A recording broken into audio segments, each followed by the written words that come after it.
last time. But he talked about it in the way that you can gain higher knowledge through a connection with what he calls the highest governance system, or words to that effect. So God is the highest governing system. So he says the more you get drawn into bioenergy groups, which kind of harvest your energy and steer you in certain directions, and they have belief systems. So we can talk about the New Age. That's a belief system. So I think we were talking about this just before we went live. So those people who follow the New Age, A Course in Miracles, all this sort of stuff that's been going on for years, and it's an endless, it goes into, the East and Western religion thing, the East to West religion thing, which is like a cartoon version of Eastern religion, which they kind of adhere to. You get these egregores or groups. Episode 21, we're joint with Mark Windows again, and this was a very, very good conversation.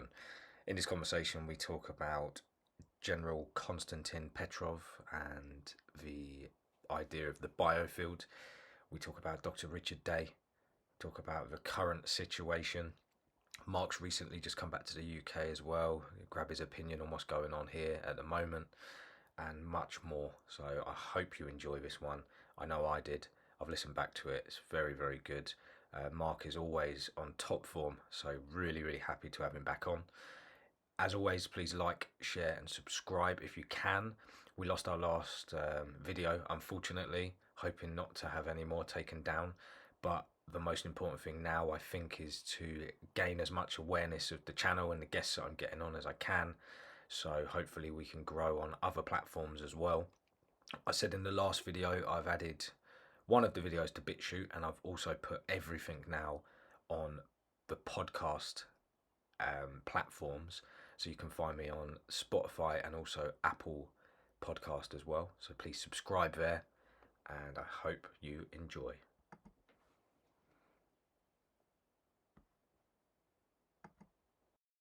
I really appreciate you coming back on. Oh, thanks, Jay. I really enjoyed the first one.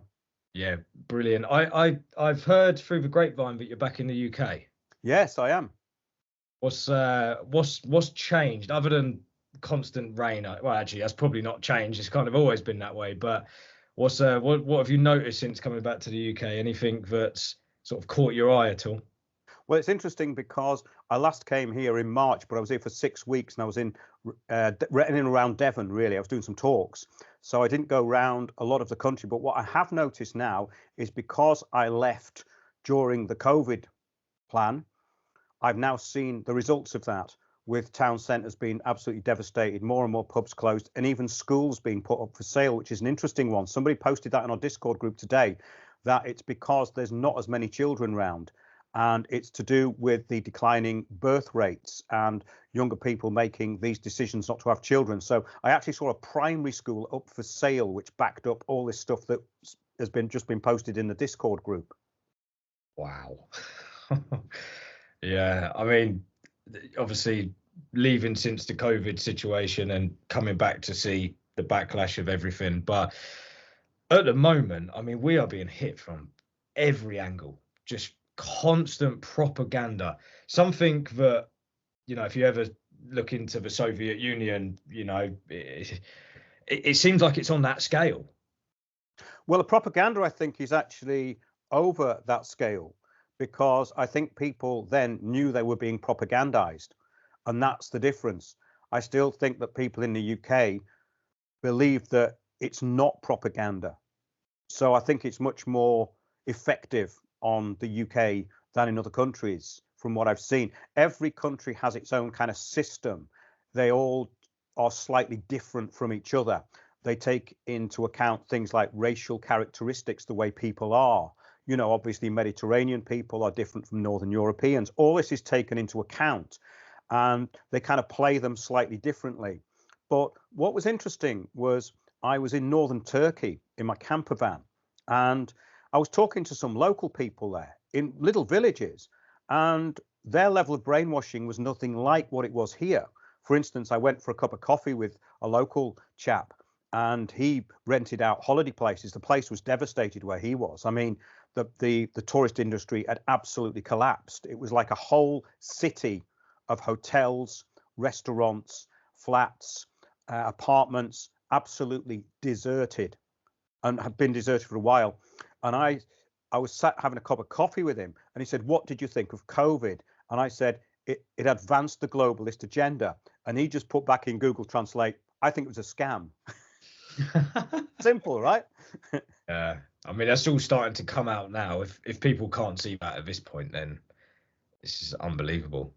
But I think my worry, and this is something you always talk about, I think probably at the core of your message, actually, for me, governments do what governments do. You know, criminals do what criminals do. The issue I have is the general public enforcing it on each other. Yes. And that's what's really dangerous, because it's everywhere. It's your next door neighbor. You know, that's what I was trying to say for the last 15 years, Jay, the communitarian system, which makes everybody an agent of it. And it doesn't matter if people think they're opposing it, they're still enabling it. Hence, we have the globalists needing the anti-globalists to implement their policies. So the anti-globalists also implement the policies of the globalists, which is something that people can never get their heads around, because they think if they're openly opposing something in the way that they've been given to oppose it, then they're opposing it, when in fact they're enabling it. And it's something I could never get over to people. Yeah, some people just aren't aware that that's what they're doing, but others, there's like venom. You know, I guess pointing out the lefties, I'm just going to throw that out there. I'm not necessarily of any sort of political side, but these lefties, they're just getting worse. And the venom there, the hatred for intolerance, is so bad. The hatred for anything British, or it's only in this country. I mean, I've noticed it, Jay. I've noticed racism here. Yeah. Against white people. I've noticed it. Yeah. And it's very apparent, and it's coming from people who've been indoctrinated. Foreign students, not all of them. I'm not saying, in fact, most of them aren't, but I've seen little examples of it, of where these younger students, especially young women, have been weaponized, absolutely weaponized. Yeah, it's terrifying. And you get a lot of like white people being racist to white people. And it's just, yes, and trying to make an example and virtue signal, and basically they're self-policing now. So you can't even say anything to people who you would think are a racial group that would appreciate what you're saying. Whereas I actually don't have that problem abroad, which is yeah, I love it. When I go abroad, I'm all about understanding their culture, and I like to see, you know, some form of nationalism and pride in what they do. I want to eat their food. I enjoy seeing how proud they are to share their culture, but you can't do that here. You just can't do that here anymore, and it's so terrifying. Yeah, I mean, I've been spending quite a bit of time in Central Eastern Europe, and one of the local people there, I mean, doesn't speak any English, but basically you have to communicate with a few words, which I know, and by Google Translate. But when I told him how much I liked the country, he was quite overcome with it. He started crying, actually. He was little tears coming out of his eyes. Do you know what I mean? This guy's a hunter who goes around shooting things. And he was really kind of touched by it, just that I said it. Yeah. And I think that's the sort of nationalism that they're trying to destroy, you see, because it's like an inner pride of something. It's like when I go to other countries, they want to show you something, or they want to give you something and say, "Oh, try that. What do you think?" That's nationalism. Yeah. But we've been told it's something different. Yeah, and the thing is, they're going to take that away from us. You know, I went to India a few years ago, and we spoke actually a bit about India in the last conversation. It's crazy. It's absolutely crazy, but it's charming. It's got its thing. You know, and you find that in most countries. But I think in the next 10, 15, 20 years, it's just going to be bled out of everywhere. And it's all just going to be, you know, the same. And it's just boring. Well, that's the whole idea of it, isn't it? It's the homogenization, the wilderness of the mind. There is no borders as far as culture goes. But in some places, they're not going to be able to do that. Yeah. There's resistance to it. So I think that Britain's getting particularly hard hit because it has to be the example through the City of London, through sustainable development, through the Global Action Plan. It all came out of the City of London. So when people look at this, they have to look at where the power is. And I always say it's not with those people in Switzerland, it's with those people in your local council, but it comes through a City of London project.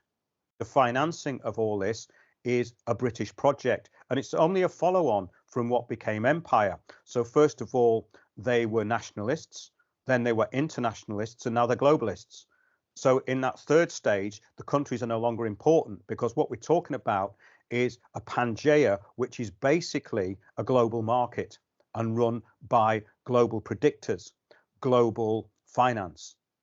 Mm.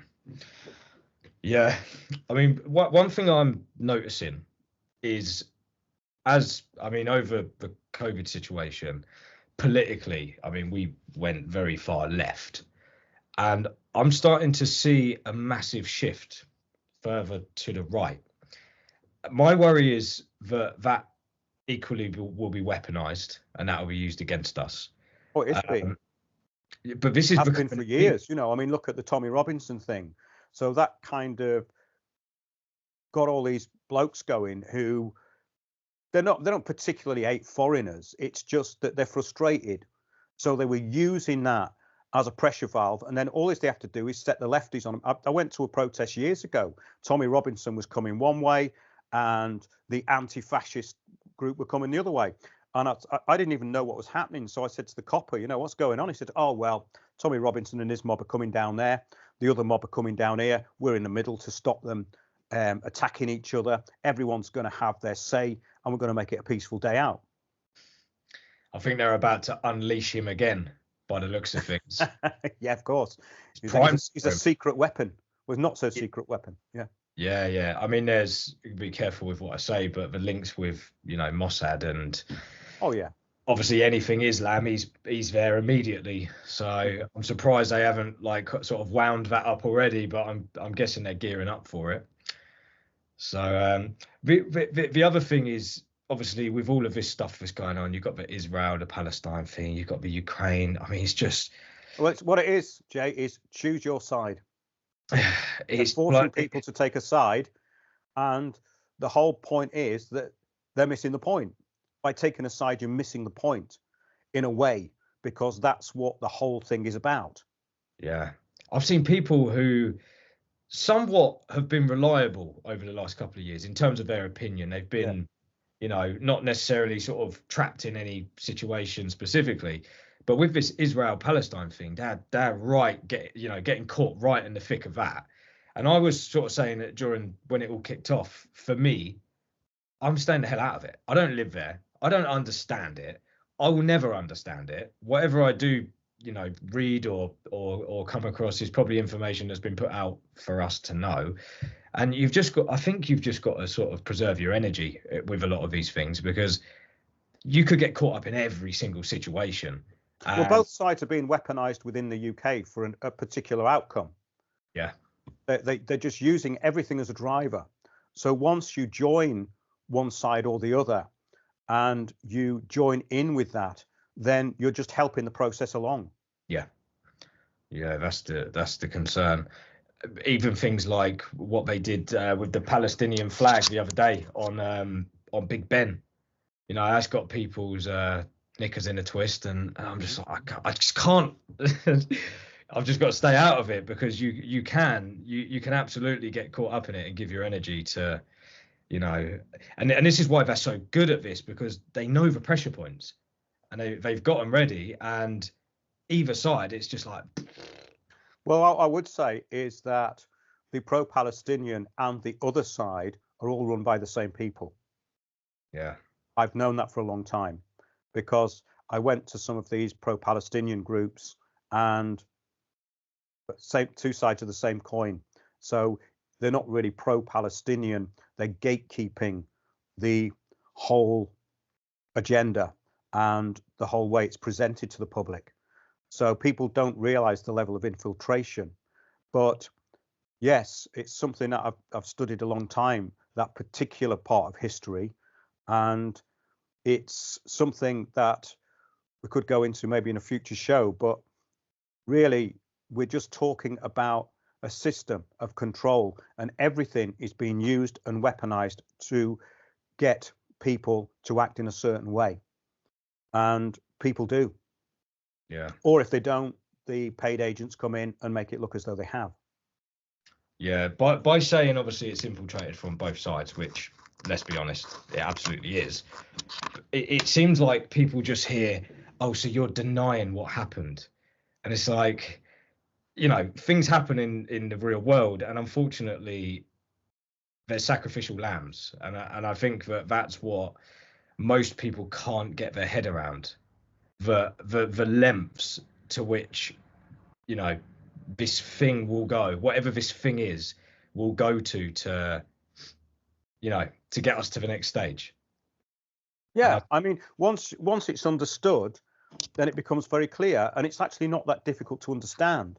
And one of the things that I found very puzzling is that I've explained this over and over again in the shows, and it's a simple template, but people then say, oh yeah, I get that, but then they go back to default position and start acting in the same way again. Yeah. So it's very hard to break that. Yeah, one of my concerns at the moment is you've got all of this going on, then you've got this economical. Yeah, it feels very forced. This doesn't feel like true inflation. This is completely manipulated. Absolutely is. In the background, obviously, during the COVID situation, you had the solution that they rolled out, and I have family and friends that had multiple of the solutions, and you're now starting to get into the thick of that situation. So we're right up against it at the moment. It's just, it's a biblical proportion at the moment, and I think we're just at the tip of the iceberg. Well, yeah, I mean, it's part of a process. What are your thoughts on the solution? Obviously, there was a lot of theories at the beginning, but there was a lot of theories at the beginning. You wasn't allowed to talk about it at the beginning. Now you've got like Dr. John Campbell with his 3 million subscribers. Turncoat. Yeah, turncoat. Yeah. That is unbelievable to watch that turn. They would have known that, they would have set that up, right? So my guess is they're gauging the reaction, but I think that they would already know what the reaction is going to be, and we're probably going to start seeing people coming out more and more, and so that's all planned as well, I think. So this is just, you know, this is just turning chaotic. Yeah. What are your thoughts on that? Do you think that you know, they're not as bad as what the worst case scenario is, or are you thinking like, you know, this is going to be a serious situation? The people who have actually partaken in the experiment are already weaponized, because they are never going to admit properly that they've been duped in any way, and it's too scary for them also. So they are going to be weaponized again, you see. That's the point. They're weapons as well. So, yeah, I mean, the thing is that this was just the starting point. You know, the COVID action plan was a way of driving necessary things forward. It brought Agenda 2030 forward probably by a couple of years, you know, at least. Our Agenda 2026. Yeah. Well, you know, they brought it to a culmination of what they were trying to achieve, and it's moved forward on every level. But that doesn't mean it's ultimately going to work. It just means that they are at an advanced stage when they were a little bit behind before the COVID action plan. Yeah, I have this wild theory, and yeah, tell me if you think I'm steering, you know, well off track here. But I feel like this is a plan set up to completely discredit human beings, right? This whole thing with the climate situation is anti-human, as you said, you know, so many times. It feels like they've done this thing. They've shown this level of corruption, this grand level of corruption to the masses, and that, you know, they're pointing it out now. And Rishi Sunak already come out and pretty much blamed the doctors, right? Oh, you know, it was the medical advice. It was the doctors. You know, the whole thing with the banks, that was pointing out the greed of the bankers, the greed of the government. I mean, the government in this country is just shambolic. I've never seen anything as obviously shambolic, and it's becoming like almost a bit of a banter show now. You've got Elon Musk, obviously, with this whole sort of awakening thing going on and freedom of speech and It's just a complete distraction. I don't know why anybody even listens to that. Yeah, I mean, one breath he's telling you freedom of speech, the next minute he's telling you he's going to microchip your brain. So it just feels like it's this discredit of the old system, essentially. We're going to wrap it all up in this ball of destruction. That was the old. We're getting rid of that. And anyone that wouldn't go to this new system that we've got, they took the solution, they're gone as well. And then we're going into this new thing where I think in the end, probably a lot of the alternative, which this worries me as well, are going to accept this kind of digital prison through other means. You know, we're going to see this show playing out, and they're going to be so happy that this old corrupt system that they spent so long, you know, talking about has come to an end. They're willing to just kind of accept whatever is next. Does that make sense? Am I kind of waffling on a bit about that? Yeah, I think they've entrained a couple of generations into it, but I don't think you can do this in a long-term way, because if you look at the history of the human race, there's always been these unpredictable things that have happened. And yes, we can look at the real conspiratorial history and what it was there for, but there are always things that are not accounted for. And when you're talking about biorobots like Elon Musk and these people who talk about artificial intelligence, there's no such thing as artificial intelligence. Intelligence can never be artificial. So they've messed up on basic tenets of their system. So their system is algorithms and mathematics, but it's not intelligence, and it never can be intelligence. If you look at these people who are talking about it, these so-called transhumanists, they're all retards. They are absolute retards, and that's the right word for them. They're retarded. I'm not being insulting. Just look up the word retard, and that's what they are. They're retarded. Do you think this will be a case of, because this happens a lot with the technology, it's almost rolled out and not ready? Do you think it will be a case of them sort of tripping themselves up in a way and stumbling as that, because they are speeding things up, and I think we can always rely on them making mistakes? Well, I don't think that the system that they're bringing in is going to work. I don't think it will work, because there will always be ways around it, and there will always be people finding their way around it. I mean, if you go to Central Eastern Europe, they're 50 years behind, not in the technology, but in the way they are. And I don't mean that as being backward. I mean that as being orientated to what they want to do. And they're not being steered anything like as fast as in this country. So they've got a problem.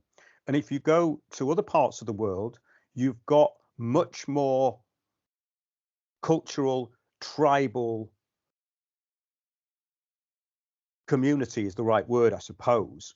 But the word community has been misused. But what I mean is that there is a strong tradition in a lot of cultures which they can't get rid of that quick.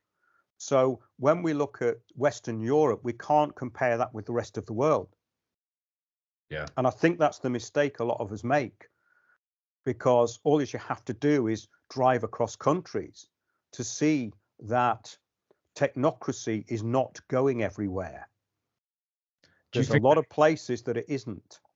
Do you think they have other plans for these countries, or do you think they're going to try and attempt to uniform moving? I mean, we can see they are already, but do you think that is the game plan, or do they have some other? Yes, I mean, it's the same system in every country to a greater or lesser extent, but that greater or lesser extent makes a big difference as to how the country operates in some ways. I mean, I've seen the change agents being put in, the new future leaders in Central Eastern Europe, but it doesn't mean it really works. And sometimes it just doesn't work. So there's nothing that clever about what's being done. It's just very audacious and very simple. And once people get that into their heads, it will all become clear. But until then, they're talking about the World Economic Forum all of a sudden. The World Economic Forum has been around since 1971, I think. It's always been there. The Davos thing has always been there. But what they've done, they've made that the focus. You see, they've deliberately made that the focus with the WEF website. I did quite a lot of shows on it, you know, when I was on RBN in 2020. But once you've talked about it, it's just a series of essays, and there are a series of global partners.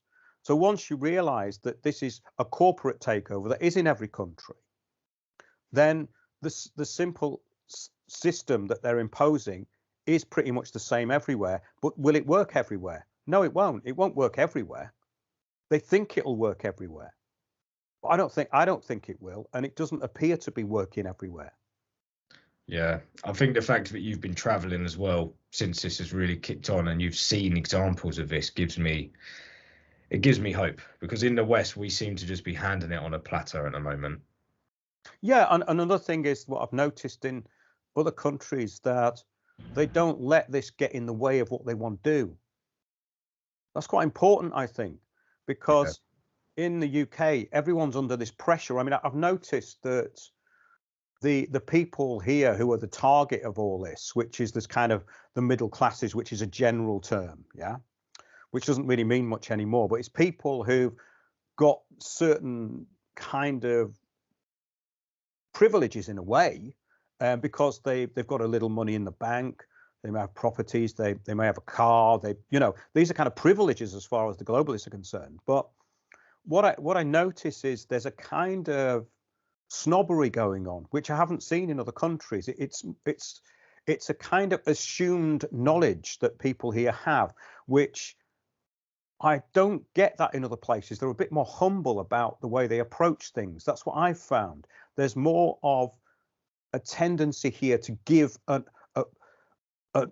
overbearing opinion about something. I mean, this does happen everywhere. I'm not saying it doesn't, but there's no humility. I think that's the big problem, that people don't have enough humility in the UK. They seem to have this idea that they're very well informed, which I think is incredibly dangerous. Yeah, and we seem to have this idea that we have the moral, the moral high ground across other nations as well.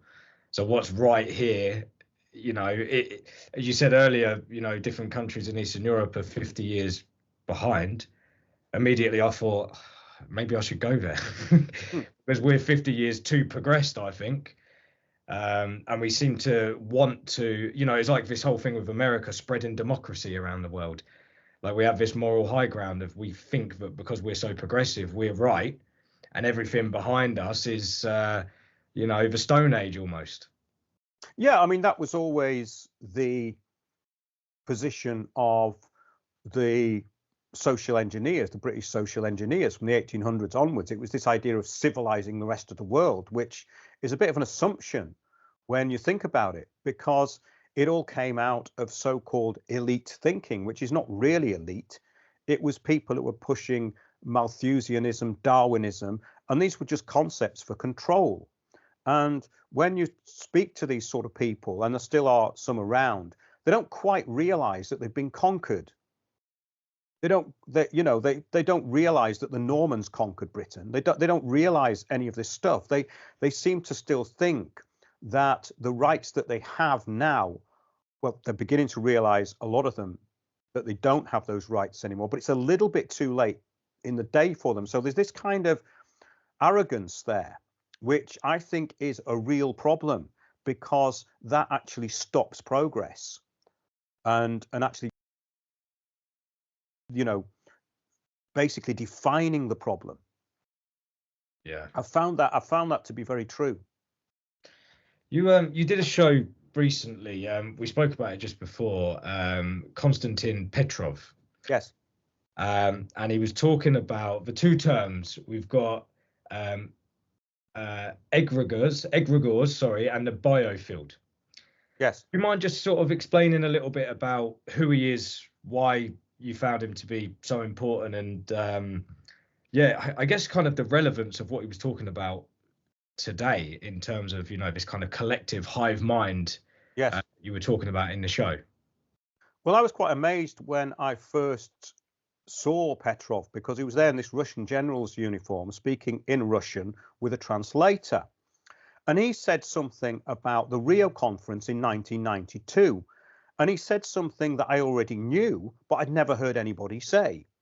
He was saying the results of Rio were that nothing happened. By Johannesburg in 2002, the major banks and corporations issued an ultimatum to the world and said, we will look after the livelihood of everyone on the planet if you give us unrestricted access and power to control it all. And I'd never heard anybody say that. And then I started looking at some of his lectures, and he talked about how the ancient Zratzis, which were the people who controlled the Egyptian priesthood, had actually controlled not only the priesthood, but also those who were underneath them. So you've got a priest class hierarchy, administration in the middle, who served the priesthood, knowingly or unknowingly, and then you've got a serf class underneath. So it's a pyramid, and he started talking about power and control structures, and he was doing it from a Russian perspective, from a country that had been under communism, that had suffered a revolution. And I thought it was incredibly fascinating that a military general would be talking about these things, and just off the top of his head. And then I found that he'd not only done that, talked about strategy, he talked about how people are attracted to biofields and groups. So in other words, you get attracted to a group, and that group traps you in a kind of arrested development, and you then adhere to the rules of that group, which is exactly what's happened, as an example, to the so-called alternative media. That's exactly what happened to them. They've become a self-serving group who do not have any relevance to the bigger picture anymore. I'm generalizing here, but I've noticed that's what happened. That's just one example, because I think we brought it up last time. But he talked about it in the way that you can gain higher knowledge through a connection with what he calls the highest governance system, or words to that effect. So God is the highest governing system. So he says the more you get drawn into bioenergy groups, which kind of harvest your energy and steer you in certain directions, and they have belief systems. So we can talk about the New Age. That's a belief system. So I think we were talking about this just before we went live. So those people who follow the New Age, A Course in Miracles, all this sort of stuff that's been going on for years, and it's an endless, it goes into, the East and Western religion thing, the East to West religion thing, which is like a cartoon version of Eastern religion, which they kind of adhere to. You get these egregores or groups. So I've just sent a friend of mine some examples of the most absurd cases of that. These people who they worship Kali, which no Hindu would ever do in that respect. They see her as this kind of good mother image, when it's a demon with 12 skulls around her neck who demands blood in graveyards. And she's got the 12 skulls of the demons that she's killed, you see, and she demands blood. But if you go to a Hindu country, they will be sacrificing animals to Kali all day long. But the Western version is that she's the mother goddess, you see. Mm-hmm. So there are aspects of the mother in Kali, but this is just an example of how people get drawn into unrealistic fantasy groups. And then they all say the same thing. So it's like the Truth or Industrial Complex. They all interview the same people. They all say the same thing. It's like the New Ages. They all talk about the same thing. And then if you talk about anything factual, they'll say that's negative. So these are what he's talking about. These are biofields of energy which attract us. So we all have an attraction to certain biofields. So I'm attracted to certain things, and you have to be then careful that you're not getting drawn into something which is just going to put you into arrested development and keep you in one place. And that's what really a lot of my shows have been about. And that's why we did actually lose a portion of the audience, which was a very good thing, because it made sense that people who actually had more discrimination and a higher level of thinking would be more effectual within the group think of Windows on the World. You see, I'm not saying the show's that important. What I mean is it's just an example of that. So he talked about this, and that the more you get in tune with the higher principles, not the principles that a group gives you. This is more of a self-realization, and he talks about being able to experience the higher sense of your own self, which is more accurate in the information field. Whereas the rest of these things that we get drawn to are just hives. We're getting drawn into something that we like, that makes us feel good, but it's not necessarily any good for evolution in a true sense. I was going to ask just quickly, I guess this could be thought about in just personal development, your individual journey. Yes, in personal development. absolutely. It all comes under that. But I think that's another thing, you see, when people think of personal development, they think of themselves, and it can become an ego-driven thing, which it is with the New Agers. So what they do is they'll put on this show that it's all love and light and we all love each other, but really it's about their own self-advancement. But if you go, okay, my self-advancement model is to gain higher knowledge at whatever cost, which could be detrimental to yourself. It could mean falling out with a certain group. Well, that's a good thing, you see. So in other words, you keep yourself in these groups. So you actually get drawn to the group, and then you keep yourself in it. Yeah. And that is called arrested development. So when he was talking about this, he was talking about how these biofields interact and how they're kind of steered. And it's quite esoteric to some people, but to me, it made perfect sense. And what I liked about the way he was putting it was that it was stuff I'd thought about and someone else was expressing it. So in other words, it wasn't something that was new to me. It was something that I thought, oh, that's just what I was thinking. But he's kind of said it in a really simplistic way, which is what I was trying to do.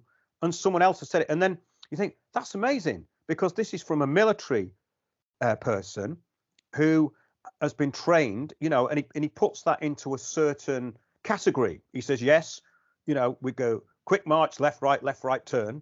He said, but that has nothing to do with how we actually work. So then he gets into what makes the whole thing tick. And I did a show on it, yeah, called The Perfected Mind. And it's in an article on the homepage. And if people want to read it, it's set out in a series of statements, which will just maybe trigger. That's the whole point of it. You get triggered by these statements, which was what, when I put the Protocols of Power out, it was meant to just trigger people into going, oh, right, that's how it works. It's not necessarily stating that you have to learn this or anything else. It's like through words, you can actually have a realization, and it's something very simple. And that's all he was saying, really. So there was nothing complicated about it, but it was a revolutionary way of thinking, because he actually had a political party. He died in 2009, unfortunately, but it was something that, for instance, some of his videos, most of them have had less than 1,000 views. And it's some of the most important information, I think, that people could ever have. And that's what he's talking about. People are drawn to these social groups and these interactions, and they're not being discriminatory about it. They're not thinking properly about it. And it happens in all groups. I mean, when I was doing my talks in the UK, you would get the groups come along, and some of them would be going on about this. Some would be going, oh, it's chemtrails, or it's 5G. They'd be compartmentalized into these truther identitarian groups, which were no use at all. Because what I was trying to say, look, this is an integrated system. It's very simple. It's all local. You don't need to know about anything else. Everything else is a driver of it that you're talking about. But once you start isolating these smaller issues, you're not focusing actually on the real issue. And that's kind of my interpretation of where I've gone with it. And and there are people who listen, who get this, and it's very good, because you're aware then that you're not creating just another one of these dead end groups, because you're being vigilant and you're challenging the narratives. You see, that's the point. You're being vigilant and challenging what you are being fed. So if it feels comfortable to you, that's not a good thing. So people are drawn to these truther groups, or whatever groups they're, you know, it could be anything. It could be, you know, train spotting. It doesn't matter. They become comfortable, then they become stale, and then they control you. And that's what happens throughout most people's lives. So so for people that have just come across this concept, right? And I think most people would have heard that and it would have resonated. Yes. As you said before, these are things that we kind of already know, but when you hear someone put it into words, it's like, that's what it is. That's that thing I've been feeling, or this is that, even like a collective of friends, you get caught up in this thing. It happens, I think, on a micro scale. You could probably be aware of it all around you, really. But I think awareness is the thing, Jay. I think it's once you're aware of it, then you can see it. But people do it blindly. So this is the thing I found interesting, that a lot of the people who got drawn into these group activities through protest, they actually went into arrested development. Yeah. They weren't actually able to see the simplicity of what I was seeing. They would be circulating information which was clearly not going to go anywhere. Yeah. Have you noticed that whenever these, the next thing comes out, you had like the Black Lives Matter thing, everyone had an opinion on that. It was all hostile.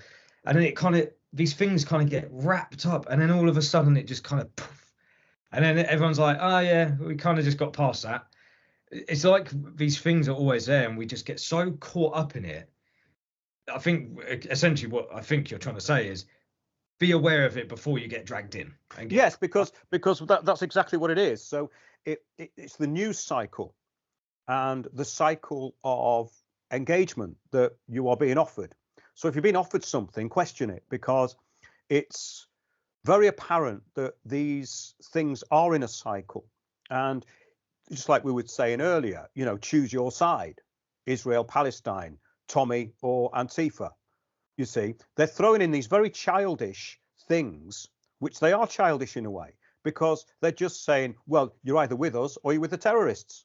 Oh, you're the terrorists. No, you're the terrorists. And the point is that once you get caught up in that, then you're just being harvested. So you have to have an overview and you go, okay, I can see it now.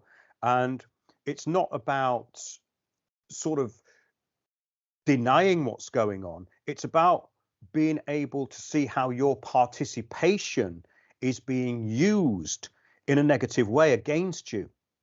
That's the key. Have you found that the more you are aware of this, it's like muscle memory, the more you are able to spot these things, and the more you kind of go inward and, as you were saying in the show, go out into nature, detach from even just EMFs around us all the time, Wi-Fi, 4G, 5G, whatever, people's opinions. Like, I think in my street, I've probably got 40 homes. That's 40 loads of Wi-Fi routers. That's probably 2 or 3 people in each home. That could be 120 opinions and energetic fields and emotions that are all around you. So you're kind of just always wrapped up in these energies that you can't really see, or maybe aren't even aware that you can feel, but just kind of getting away and detaching. Do you feel that kind of sharpens your tools and allows you to kind of just take a bit more time with things and not get so caught up in all of the the chaos that's going on? 100%. I mean, that's one of the reasons I wanted to go to a country that was very underpopulated and where I was a complete stranger, because it meant that I could just engage reasonably superficially, apart from with a few people, and get on with what I wanted to do, which is producing the shows and working on films and thinking about things and putting them into perspective. So yeah, it helped tremendously. I mean, I think it's focused and sharpened the shows tremendously, just doing that. And then it's gone on to a higher level, I think, and it's kind of become more apparent and more simple. I came back to London and I was actually meeting groups, so-called truther groups. I don't like using that word. Some of them weren't, in a way, in the truth industrial complex. They were actually doing things, but there's a certain kind of system that's going on within it, and that is missing the whole point. So if you're going to do that every week, then you're not going to be able to see the wood for the trees, as they say. You're going to be led down these things, and I think it's essential if you want to be discriminating and to simplify things, to have this overview, because once you're involved in it, then you're taken away from all that. Yeah. Do you have any sort of practices that you follow, like daily rituals or meditations or things like this? No, I try to have discipline to do certain things every day. And I spend a lot of time walking, actually, because that's where I get most of my ideas. I don't just sit down in the morning and start typing. I can't do that. Most of my ideas come from being out in nature, and because I was able to have access to mountainous areas where there was nobody, I got into a different level of it, really. And I think that's helped tremendously, because I was finding it very distracting being around this stuff all the time. And I think that really focused the shows and brought on, I can only talk about personally here, obviously. It kind of focused me into doing things like the protocols of power and honing it down. But I was listening to something from 4 years ago, and I've been telling people the same kind of things for a long time. But I think stepping away from all that has been a good thing, because it's made the shows, I think, more unique, because there seems to be a news cycle with everything, and it doesn't matter whether it's this mainstream media or the alternative. They're both operating in the same system. So you need to change the operating system. And that's what I think I found very interesting about what Petrov was saying. And it was very esoteric for somebody in the military to be saying that, which I thought was amazing, really. Yeah, that's what I like about your shows as well, is you're not flowing with the current thing. You're not in that, you're just sort of in your own lane, doing your thing. Sometimes you do dip into what's kind of semi-relevant, clear a bit of mess up here, and then go back to what you're doing. But if you listen to the likes of, say, Richie Allen, love Richie Allen. I had to turn him off in the end of COVID. It was just stressing me out, I'm going to be honest, because he's very up to date. And I just felt like it was trapping me. It was too much. Yeah, I mean, Richie does a kind of news show, and he does a really good job at what he does, but it's not what I do. So I think that's why we complement each other when we're actually together talking or on the show. And he really gets it now, which is great. And he's doing a completely different job than I'm doing. So that's a good point, I think. But yes, I think that this thing with the news cycle, once you get the principles of how it works, you don't have to keep going over the next thing, because it's all the bloody same. It's all the same thing over and over again. More bullshit. Yes, and you're just getting energy harvested into the next thing, and of course then the next fake hero on the block turns up and people believe them. Yeah. And I'm a member of a group which I don't listen to at all. It's called Doctors for COVID Ethics. And I actually wrote a letter to this doctor, and it was called I actually put it out as an article, which you can read, called The Enablers of Apathy. And that's what these people are. They are the enablers of apathy. They will be talking about the ethics of COVID when the next pandemic has been and gone.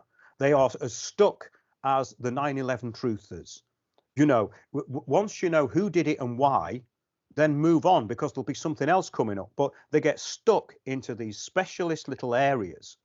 And that's what the news cycle does as well. It keeps them trapped into these, have you seen what they're pulling out of the veins of people? Have you seen this? Have you seen? Well, look, the whole idea is depopulation. Once you have a certain amount of information and you've seen enough documents, why do you keep going over the same thing again? It's a complete waste of time. And the globalists aren't doing that. They're just working on the next drivers and distractions for you. So you have to be kind of keeping up with what they're doing and try and get ahead of it and see the flaws in the system. And that's what I think the fun is, because it's got to be satisfying, and it's got to be a bit of fun. Otherwise, you're going to get worn down. And that's what I said to this doctor. I said, in 6 months' time, when you're worn out, and he got worn out. And so he's doing two. They're doing, this is just an example. They're doing 2 of these Zoom meetings a week, which are just telling them what they already know. What's the point? It's just, it becomes another egregor, a social group that they are formed with. And then they all want to give their opinions because they're academics. None of their opinions bloody matter, actually, because it's been and gone. Yeah. There'll be another one along in a minute, and they're still going to be talking about this in 10 years' time. That's exactly what we're trying to say here, I think. Yeah, you could tell the moment when they gave up with COVID. It was years ago. You just felt the shift. You just felt it. They dropped it, and then it's like, right, you lot deal with that noise, and we're on to, 9 steps ahead now. And they just sort of leave it behind, and we're picking it up and going on about and debating all that. And these guys are a million miles away. Okay, so before the show, I mentioned that I wanted to talk a little bit about you've done a few shows actually on this, and that's Dr. Richard Day. Yes. So going back in time, I mean, unbelievably prolific. And my view of Richard Day was he was an insider, but he was sounding the alarm. Is that sort of how you interpreted the whole situation? I think he was testing them and putting it out there to see what happened. And unfortunately, he was right, because he said there's just no other way. And how many people who were there actually said anything about it? None. Yeah. Apart from Lawrence Dunnigan, who started talking about it in the early 90s. Just to give people a bit of a background, it's called the Order of New Barbarians. A good place actually to go is windowsontheworld.net. Put the Order of New Barbarians in, and it will come up, and it's got everything. It's got the transcripts, it's got the tapes all in one place, and it's got the script, so you can look at the whole thing there. So you don't have to look all over the place. That's why I did it. I put it in one place. So Dr. Richard Day worked for Planned Parenthood, which is the Bill and Melinda Gates Foundation, basically, in the 60s. And he also worked for the Rockefellers. And he was a pediatrician at Mount Sinai Hospital in New York. And one day he asked the students not to record anything, not to take notes. He was just going to expand on a few things that were going to happen. And he went into great detail. And everything that he said was going to happen has happened, bar the use of anthropogenic global warming, which is very interesting. But the drivers are still the same. So they found a way of recruiting people into accepting it through environmentalism, which was really clever. But it's all the same principles. So what he was saying was that things would radically change. There would be a breakdown in certain areas. Things were going to get more controlled, and people would have to accept what was going to happen. And it was going to happen very quickly, and nobody could stop it. That's basically what he said. We're hitting this with a running start, and no one can stop us now. And I think what he was trying to do was test to see if there was any non-compliance. I think he was putting it out there, maybe to clear his own conscience, to say there's just no other way, because he kept saying that apparently during this oration that he was giving to his students. He said there's just no other way, and he was inviting them to think of another way. That was the gist, I think, of what he was trying to do. So he was not 100% behind what he was saying, but he was just seeing if there was any resistance and any initiative out there to counter it. Yeah. And I think that's what it was about. But it's called the Order of New Barbarians. And I won't go into the detail of what he said. It's best to listen to the tapes, because you'll probably be quite astounded when you hear them as to what's actually happened. Everything he said has happened, including music getting worse. I was just going to say, it blew my mind, some of the trivial things that he said. Yes. They're not trivial in the grand scheme of things, but they were kind of throwaway within the lecture, though. Yes. Yeah, and I heard that, and I was just like, that's happened, yes, but it's like the level of thought for that, just to sort of change the music, and how big of a change that will, or how big of an effect that will have on the masses is unbelievable. So just little points like that, I'm listening, just like, wow, the detail that these people have gone to for this plan, it's just beyond me. It blew my mind when I was listening to it. Yeah, because it's in great detail, which is why I think people should listen to it rather than listen to what we're saying about it, because I think it has to resonate when you actually listen to it. Because the fellow Lawrence Dunnigan is remembering it in a very kind of rambling way, but he's on point with everything, which I think makes it more powerful. Yeah. because he's just throwing away these things. And even to the point of the depopulation, it's all in there. Everything's in there, what they were going to do. And even though the plan has changed a little bit, the elements of it are still there. The core principles are still the same. Yeah. I know they spoke a lot about like religion and the church as well. The church Uh, will assist us. That's what he Yeah. said. Well, I went to so me and my missus are getting married in 5 weeks actually, and we've had to get our banns read at the church.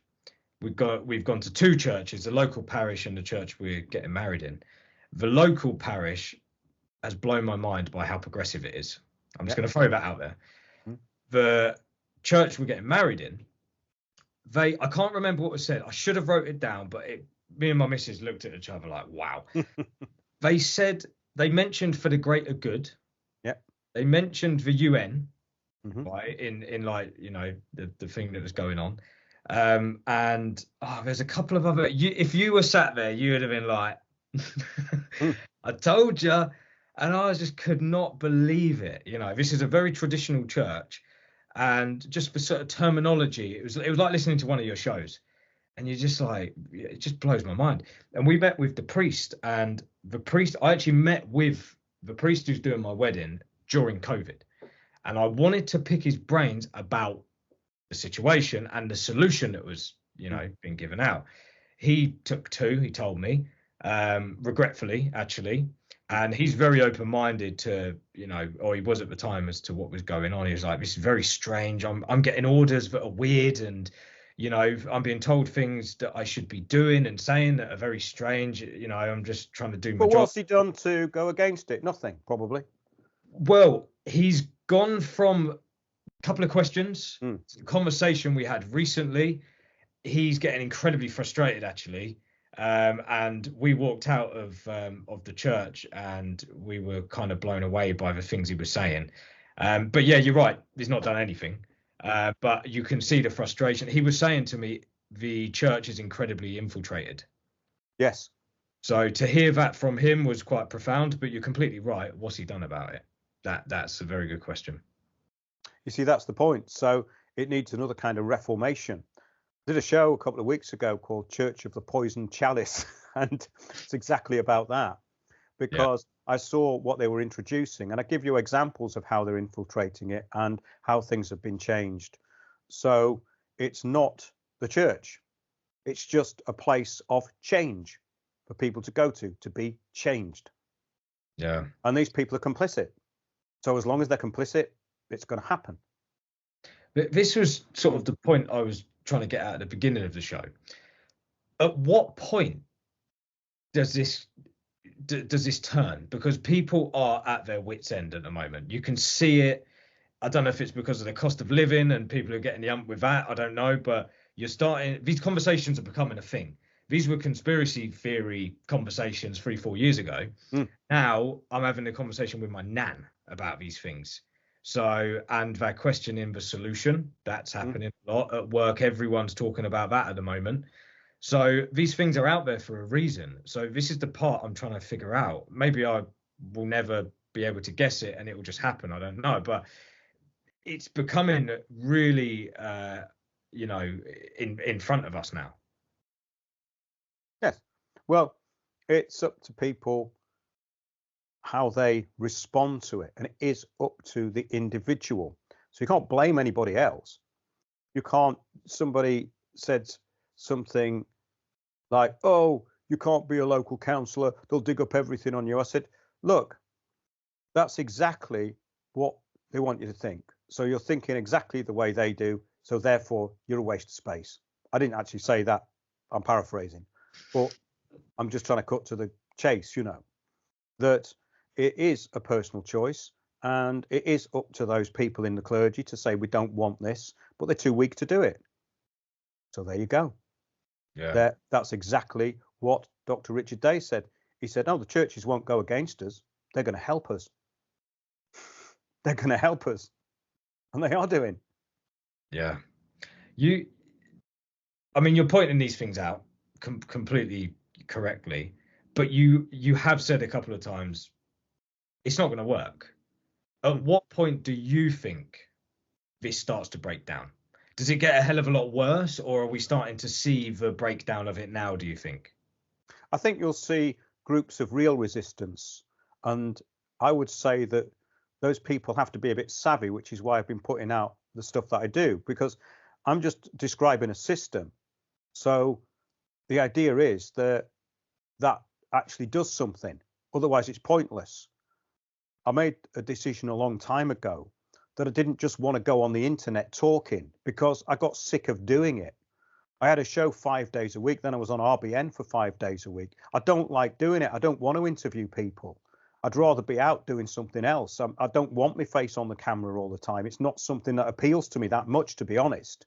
But when I'm up there doing it, I look as though I'm enjoying it. You have to. And I am enjoying it. And I put the energy in. But the point is that it has to have an outcome. It's not just media. So I'm not doing it for that. And yes, that is the point, that I think groups will form. They will have to. And not just these organized groups. That's not going to work. And that's something I've been talking about a long time, that people are still being herded into these egregores, into these biofields that they get stuck in. And that's the point, is that a group has to have an aim. And if it doesn't work towards that aim constantly, there is no point in the group. It will be distracted all over the place. Then all it needs is one person to come in and infiltrate, and they'll all be talking about common law within a week, or fake common law. You see what I mean? We'll be talking about Magna Carta, but the next one, because that's what happens. People are very influenced like that. And I just couldn't believe that people were still talking about this garbage. I found a book of mine from 15 years ago when I tried the common law Malcolm stuff, Magna Carta 1215 and all that. And I just can't believe people are still falling for it, because the system's changed entirely since then. Yeah. You do find as people start to wake up, they tend to go down the same route as the people who woke up before them did. Yes. So I can have conversations with people, and you're a lot further along than I am. So you're probably seeing things I'm saying, thinking, I think the difference is you're open-minded. You're not saying this works, we've got to do this. You're going, okay, let's have a look at the bigger picture, which is why I like coming on your show, because you're open-minded. You talk about things which are, in my view, more important. Whereas when they're talking about one aspect of something, I mean, I've talked about the law system a lot, and I've actually got attacked for it recently, because the grifters have found out that what I've been saying is probably damaging their business. So one website put up a hit piece on me amongst a load of grifters, because I had somebody on my show once at the People's Voice TV who they're accusing of being a grifter, but he was brought onto the show by a producer and the researchers, because it was a talk show. So they're desperate, you see. So this is the thing that people don't realize, that they are being steered all over the place, much more than they were years ago as well. Yeah. And we were talking about this the other day, Jay. It's quite interesting. A friend of mine from ages ago, we were putting talks on 10 to 15 years ago, probably, maybe more. And we were just talking about the way things have changed. Then there was a kind of open infiltration by very dodgy people, very belligerent people. I'm not saying that still doesn't exist, but what's happened now is people are much more easily steered into these kind of groups, whereas before there was a resistance to it. Go, oh God, that bloody bunch of shills there or something, or these dodgy, or that one's dodgy. Have you seen that one over there? Now they're going, oh, that's negative. He's a nice guy. You see what I mean? They're doing that. And before it was like, have you seen that? Have you seen what he's doing? You see what I mean? So it's actually got worse. And that was, if there's any frustration about it, that's what it is. It's like these people are just coming on and they're leading them, and they call the public sheeple. And this is just ridiculous. Yeah. And that's what happened with the COVID thing. And that's why a lot of them got quite resentful about what I was saying, I think. It's crazy that you've sort of gone beyond being attacked by the mainstream. It's now you're being attacked by this whole other complex that's going on. It's been building itself, and since COVID, I mean, you could see it before, but it's on steroids now. I have to turn it off because I find it Yeah. drains me, to be honest. Yeah, well, exactly. You've got the right idea because you say you're kind of not as far advanced, but in a way you are because you're seeing it. That's all you have to do is see it and be aware, and that's where you can actually take action that is positive, and then you start to feel positive. Whereas when you're in these groups, you're disempowered, you're being steered, and I've seen it so many times. But I think we're going to put some shows out on it. Me and a friend of mine who were kind of there a long time ago, and this person was involved in a lot of these real kind of things that were going on, which were infiltrated. And we used to laugh at it. We used to laugh at it, how ridiculous it all was. It was like a comedy. But in a way, it was more exciting as well because you didn't know what they were going to do next. The next kind of distraction years ago was absolutely ridiculous. Yeah. It was actually more fun in a way. But now it's kind of got a template to it. Everything's a template, and these so-called truthers are part of the template. So they've trapped themselves. Yeah. I'm just sort of sitting back, just waiting for the next thing, really. And it is quite exciting, actually. I know at the beginning of the show, I was sort of saying, look, these things are worrying, and they are. I mean, it's dark. Some of it's dark, but equally, it's quite entertaining as well. Yeah. And I do feel over the last couple of years, I have detached myself to the level where I can actually kind of brand it as entertainment rather than getting all dragged into it. You said before the show, you mentioned about I guess it fits in with this in a way, but like kind of when people sort of wake up or they become maybe a bit more spiritually connected, but what's actually happening a lot of the time is maybe they're opening up too much and they're letting too much in, and life's kind of getting more confusing, and and I think you said sometimes things get worse for people. Yes. Did you want to kind of just elaborate on that quickly as well? Just because I thought that was really... I think it's about tuning into the wrong elements of the biofield. It's a kind of thing where you're tuning into a false reality.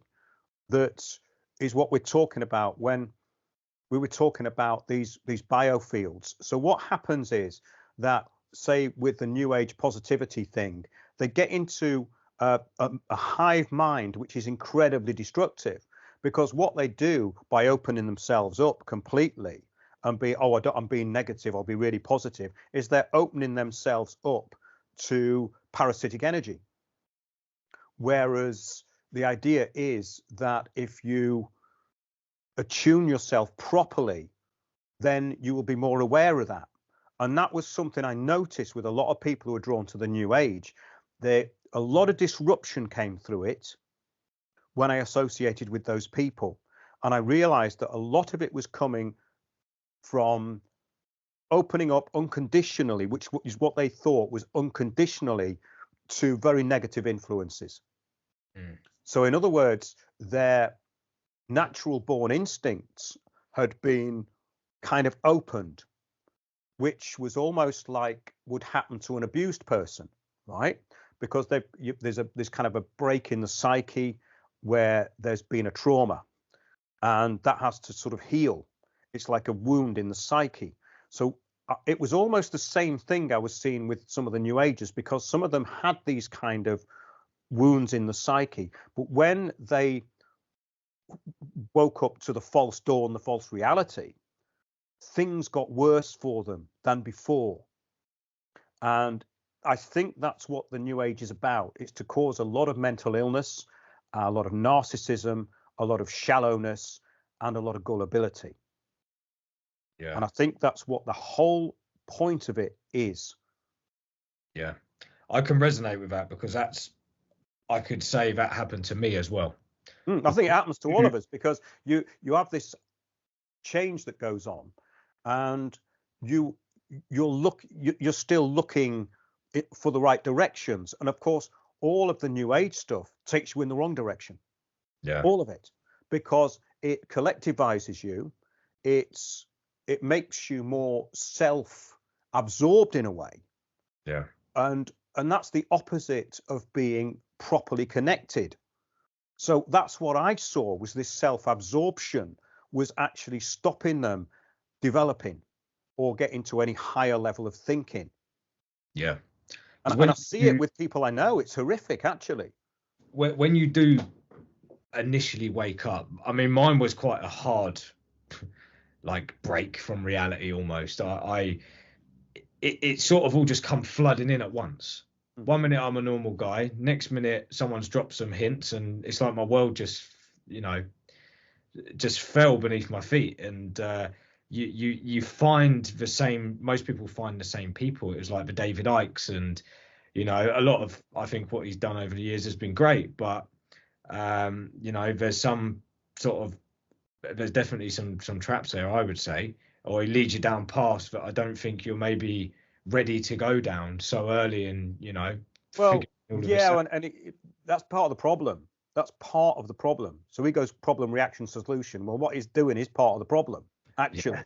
And it takes a long time to realize that, because it took me. Well, I've done a deep kind of analysis of all that, and let's just leave that out and say that the whole direction of where he was going with the New Age stuff is entirely negative. There is nothing positive that ever came out of that. And if people doubt that, well, look a bit further, because those people who followed that route, and it's following on into things like Theosophy, the New Age, Madame Blavatsky, all that stuff, Alice Bailey. Now, this is completely false stuff. And what I found was that the people that got into that, or the people who wanted to be so-called truthers that I knew, are in absolute retarded arrested development now. Yeah. And it's quite scary, because there was a group that I was talking to, some network of freedom, and the woman talked about communitarianism. She was all concerned about it, but then it was on to the next fad. But the overarching thing is, it's all about self-indulgence, enjoying yourself and telling yourself that you're making the world a better place when you're doing nothing of the sort. And that's what I found reprehensible about them in the end. And they are so way behind the curve. They have gone backwards since the COVID thing. They have gone backwards, which is part of the plan. Yeah, I found that for me, I kind of went all the way round, and I feel like I've grounded myself back in reality again. Yes. And that's happened since COVID. But yeah, I've been down all the roads. And do you know where I saw what you just said, arrested development? And when I went to one of the protests, the COVID protests, it was horrendous. It was absolutely horrendous. People smoking weed everywhere, and sage and drums, and I was just like, this is just. Well, it makes it a laughing stock to the other members of the public, you see. Then they become the conspiracy theorists, the nutters, which is what they are being made out to be by being in these groups. What you have to do is go, okay, can you intellectually put your points over? Can you have a good argument? Are you able to be mentally capable? And can you actually put this over nice and simply? Because when you talk to a lot of these people, they sound like lunatics, because they've taken in all this stuff, and because their reality's been changed, they can't handle it, and they come across as completely unhinged. Yeah. I think if you had I had this problem years ago when I was talking to people like Agenda 2030, because I knew a lot about it, but they'd just be, because it was so alien to them that they couldn't even get what I was talking about. They had no reference to it. So this is the point that, again, going back to what I liked about the stuff we've been doing recently and the Petrov lectures, he takes it down to simple things which are simple to say and understand. Even though they're quite esoteric, you're not going down this vague, self-absorbed route of the New Age where they all seem to end up. Yeah. Yeah. And this whole New Age thing is always looking, in one sense, as you said, it's very narcissistic, but equally it's like looking everywhere else for the answers. Whereas Yes. what I got from his work almost is almost like when people say, where is God? Prove God. And it's like, prove God exists. And it's like, he's everywhere. Like, it's everywhere. It's like, you need to look no further than just being alive in that moment, because you can see. Yeah, and also people who everywhere you say go. that, they've been programmed into that. So if they are at that level, then there's no point having a conversation with them. Yeah. Because they're at the empirical level that they have been led into by the very people who are controlling them, who they think have made them intellectual. So they're just victims of the system. And people have been through academia or the victims of that system. And they stop being the victims of that system when they realize that they've been victims of the system and they've just been programmed. But an academic who has been empowered with academia is lost. They can never accept anything. And they will argue all day long and keep going back to logical fallacies and appeals to authority, and they will never get out of that loop. Yeah. I mean, that's the point, that you have to hone your argument down. And when people are putting logical fallacies in your way and false arguments, then you go, that's a logical fallacy because this. Being able to simply argue your point means that you're more in touch with reality. If you can't argue your point, you're not in touch with reality. So if you can't explain something very simply, then you failed. And that is the test. You have to be able to get it down to something very simple. And if it's not simple, you haven't got it right. You know, it's isolating the issue all the time. And I think that's what's happened with a lot of this stuff, because you get people, they're not talking about the central issue. They're talking about things that are peripheral or subjective. And what we're talking about, I think, here is getting way above that. That's what you're talking about. Higher intelligence is that. It's to get to the real truth. That's what we're talking about with these biofields that you get drawn into. They take you away from that. And it's not necessarily about not being part of a group or being part of a group. It's the way you approach the information field, which is in front of you. Yeah. You know, may sound a bit vague to some people, but No, makes sense to me. Yeah. No, it's been. I think that's probably a good place to leave Yeah, that. To be honest, definitely, I think definitely that was good. yeah, that was awesome. I'm really glad you come back on. It's been great. A few people have said, what's it like interviewing Mark? And I'm like, picture being in a Ferrari going down the M1. So I'm glad. The thing is, Jay, I've got a lot of enthusiasm for this. You know, I think that's what it is. My mind is kind of very focused on it, and I'm trying to make it more focused. And when people talk to me, I want to give them the best I can. So that's why it's probably a bit intense, because I'm trying to define it as simple. I don't want to waste anyone's time. I don't want to waffle off the subject. I want to make it as tight as possible. And that's quite difficult. That is mentally quite difficult. And that's what I like about it, you see. Yeah, I was going to say, in terms of your work, and obviously you noticed it yourself, but when you said you've kind of got away from it all and got out of the country, and it's had an effect on your work, I think you can see that. I think you can definitely see that. And the more you do this, you might be going over the same points, but you're just refining your message. Absolutely. And it'll get to the point where it's very clear, and you can see that through all your shows and the evolution of what you've been doing. You can see that. So yeah, it's good to see, and we need people like you, because it's very complex, and just to be able to break it down that simply is you can tell that's been a lifetime of work. Yeah, it all comes from the frustration of not being able to explain things. So you have to go through that and go, why don't they get it? Well, they don't get it because you haven't explained it properly. Yeah. And often the people who haven't been through the education system are the ones who get it straight away. That's what I found when I was traveling. The people who the academics would say were simple or uneducated are the ones who get it.